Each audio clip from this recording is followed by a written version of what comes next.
In school, they told you Rome fell because of barbarians, armies from the north, Visigoths, Vandals, Huns, big scary men with swords who swept in and destroyed the greatest civilization the world had ever seen. That's the story. Clean, simple, easy to remember, but that is not the full truth. And when Alaric and his Visigoth army arrived at the gates of Rome in 410 AD, they didn't have to fight very hard, because Rome was already dying from the inside. The gates were barely defended. The soldiers who were supposed to be there weren't. The food supplies that should have been stocked were empty. The gold that should have filled the treasury was gone. Why? How does the most powerful empire in human history just collapse? How do you go from ruling the entire known world to being sacked by a smaller army in just a few centuries? The answer is not what they teach in history class. The real answer is economics, specifically inflation, the slow, invisible, silent killer of civilizations. Today, we tell the full story, the one the textbooks skip. Before we talk about the fall, we have to understand the rise. Because Rome at its peak wasn't just an empire, it was a miracle. At its height, around 117 AD under Emperor Trajan, the Roman Empire covered 5 million square kilometers. That is roughly the size of the entire European Union today. It held 70 million people, nearly 1/3 of the entire world's population at the time. From Hadrian's Wall in northern England to the deserts of Mesopotamia in modern Iraq, from the Atlas Mountains of Morocco to the Black Sea coast of Romania. All of it, one empire, one law, one language of administration, one currency. That currency was called the denarius, a small silver coin about the size of a modern quarter. But do not let the size fool you. This coin was the backbone of the entire Roman world. It wasn't just money, it was a promise of stability, of value, of the Roman state's commitment to its people. A Roman soldier received 225 denarii per year as his base salary. A loaf of bread cost about half a denarius. A day laborer earned about 1 denarius per day. Egyptian merchants, Persian traders, Germanic chieftains, they all accepted the denarius. It was the US dollar of the ancient world, the global reserve currency. And what made it trustworthy? One thing above all else, silver content. In the early Roman Empire, around 100 AD, the denarius was 95% pure silver. Almost no impurities, almost no deception. You held a denarius, you held real value in your hand. That trust, built over centuries, meant it was Rome's greatest weapon. Greater than its legions, greater than its roads, greater than its laws. Because without monetary trust, none of the rest works. And Rome was about to learn that lesson the hard way. Here is the fundamental problem every empire faces, sooner or later. Expansion is profitable. Defense is not. When Rome was conquering new territories, Egypt, Gaul, Britain, Dacia, it was bringing home gold, silver, slaves, grain. Every new province was a new revenue stream. But by the 2nd century AD, Rome had stopped expanding. The borders were as far as they could reasonably go. To the north, the Germanic forests were too dense, too difficult, too expensive to conquer.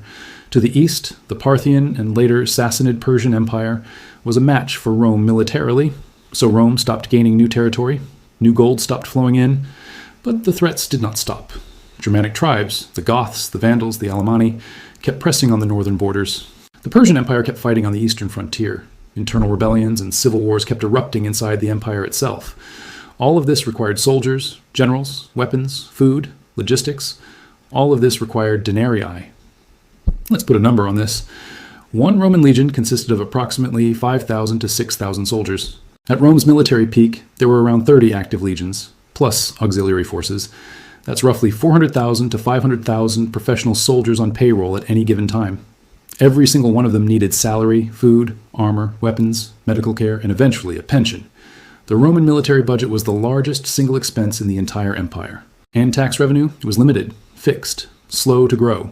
Rome taxed land, trade, inheritance, and citizens, but collection was inefficient. Rich landowners used connections to avoid taxes. Provincial governors skimmed off the top. The gap between what the empire needed to spend and what it actually collected kept growing. Every emperor faced this gap. And one by one, they all reached for the same solution. Not a good solution, but a tempting one.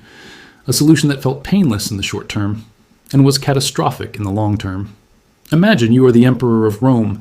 You have wars on 3 fronts. Your soldiers haven't been paid in 2 months. Your treasury is nearly empty. There is no more gold to conquer. What do? You can raise taxes, but that causes revolts. You can borrow, but there are no banks to borrow from at scale. Or you can do something much more clever. You can quietly make each coin worth a little less and make more of them. Here's how it worked. You take 100 denarii made of pure silver. You melt them down, you mix in copper, cheap, abundant copper, and instead of 100 coins, you now mint 120 coins, or 150, or 200, same weight, same size, same face of the emperor stamped on the front, but less silver inside, more copper, less real value. This process is called coin debasement, and the Romans did it. Slowly at first, then faster, then desperately. Here are the numbers, and please let these numbers sink in. 117 AD, denarius, silver content, 95%. 193 AD, denarius, silver content, 75%. 201 AD, denarius, silver content, 50%. 244 AD, denarius, silver content, 40%. 260 AD, denarius, silver content, 20%. 265 AD, denarius, silver content, 5%, nearly pure copper.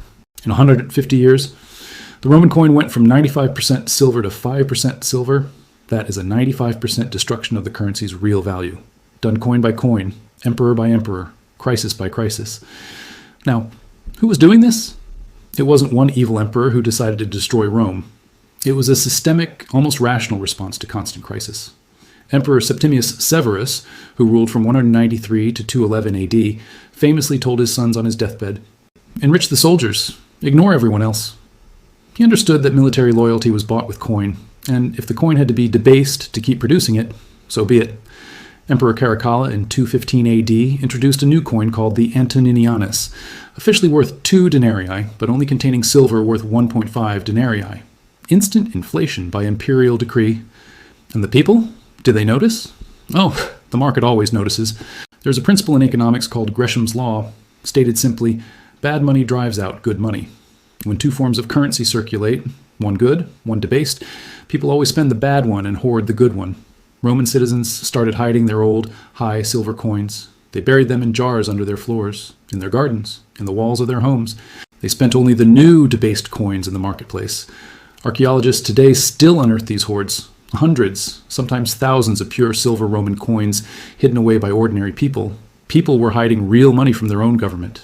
That is not just an economic fact. That is a statement of broken trust. When a citizen hides money from their own state, the social contract is already torn. That was the moment Rome began to truly die. Now let's follow the consequences. More coins in circulation, less real silver behind each one. What happens to prices? They go up, dramatically, unstoppably. We actually have surviving papyrus records from Roman Egypt that track prices over centuries. Real historical data, not estimates, actual records. Here is what they show. 200 AD, 1 artaba of wheat, 6 to 8 drachma. 276 AD, same amount of wheat, 200 drachma. 324 AD, same amount of wheat, over 9,000 drachma. From 8 drachma to 9,000 drachma in roughly 120 years. That is more than 1,000 times price increase. Think about what that means in practical terms. Imagine petrol today costs 100 rupees a liter. In 120 years, at that rate, it would cost 100,000 rupees per liter. That is not inflation. That is the destruction of economic reality. And in this chaos, who suffered the most? Not the rich. The rich owned land. Land holds value even when currency doesn't. Not the powerful. The powerful could extract grain and goods directly. The people who suffered were the ones on fixed incomes. The soldiers, the civil servants, the teachers, the small merchants, the ordinary working people of the Roman Empire. A Roman soldier in 100 AD earned 225 denarii per year. That was a good, livable wage. He could feed his family, save a little, retire with a pension. By 250 AD, his salary had been raised on paper to 500 denarii. Sounds like a raise, right? But those 500 denarii contained only a fraction of the silver that 225 denarii once had. In real purchasing power, he was poorer than his grandfather. He worked harder, fought harder, risked his life in distant provinces, and got paid in coins that were barely worth the copper they were made of. So what did the soldiers do? What does any rational person do when the system stops rewarding loyalty? They stopped being loyal. Desertion rates climbed. Soldiers who did stay began demanding payment in goods, food, land, cattle, rather than coins they didn't trust. Military commanders started using their armies not to defend Rome, but to make themselves emperor. Between 235 and 284 AD, a period historians call the crisis of the 3rd century, Rome had over 50 different emperors in 49 years. Most of them were assassinated by their own soldiers. The inflation had turned Rome's greatest strength, its professional military, into its greatest threat. Here is what most people miss about hyperinflation. It is not just an economic event. It is a social and psychological catastrophe. Inflation doesn't just raise prices. It changes how people think, how they plan, how they trust. Roman farmers in the 3rd century looked at their situation and made a simple calculation. I plant seeds in spring, I harvest in autumn, I pay taxes in denarii, I receive denarii for my crops. But by the time harvest comes, those denarii buy half of what they bought at planting time. So every cycle of work makes me poorer. The rational response, and thousands of farmers made it, was to stop. Stop producing for the market. Grow only what you need to eat, or abandon the farm entirely and flee to the cities. Or, and this is the truly consequential one, surrender yourself to a powerful local landowner in exchange for protection. You go to a large landowner, a senator, a military commander, a wealthy merchant. You say, I will work your land. I will give you a portion of everything I produce. In return, protect me, feed me, shield me from tax collectors and bandits. The landowner agrees, and you are no longer a free Roman citizen. You are something closer to a serf. This arrangement, repeated across thousands of estates across the empire, had a name that would define the next 1,000 years of European history.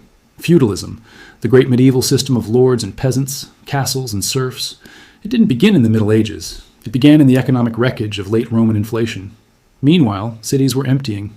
Trade routes were collapsing. The sophisticated Roman trade network, grain from Egypt, olive oil from Spain, wine from Gaul, glassware from Syria, began to break down. Why trade when the currency you receive is worthless by the time you spend it? Why travel dangerous roads when the profit margin has been eaten by inflation? Rome's famous roads, built to connect the empire in trade and military movement, became quieter and quieter. And then came Emperor Diocletian, who thought he had the answer. In 301 AD, he issued the Edict on Maximum Prices, one of the most ambitious economic decrees in ancient history. He set legal price ceilings on over 1,000 goods and services: wheat, wine, meat, wool, a pair of boots, a haircut, a lawyer's fee, a teacher's daily wage.